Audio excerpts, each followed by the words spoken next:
শুনুন তো করিম ভাই, এবার তারাকান্দা ফুলপুর কোনো গ্রুপিং শুপিং না। এইবার আমরা সবাই একসাথে কাজ করব ধানের শীষের পক্ষে। একদম ঠিক বলেছেন ভাই। এতদিন ছোট ছোট দলে ভাগ হয়ে কাজ করে শুধু ক্ষতি হয়েছে।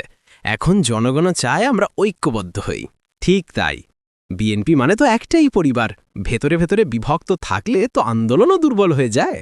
হ্যাঁ, আর এখন সময় ঐক্যের। আমাদের লক্ষ্য একটাই, ধানের শীষের বিজয়।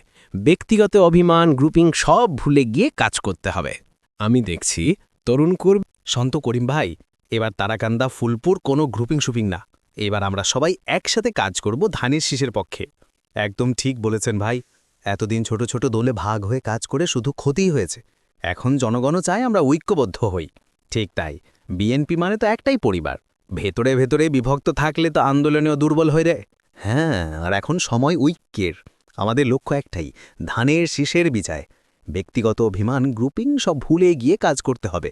আমি দেখছি তরুণ কর্মীরাও এখন নতুন উদ্দীপনা নিয়ে মাঠে নামছে। তারা চায় নেতৃত্ব ঐক্যবদ্ধ থাকুক। তাই তো বলছি, এইবার আমাদের সুযোগ দিয়েছে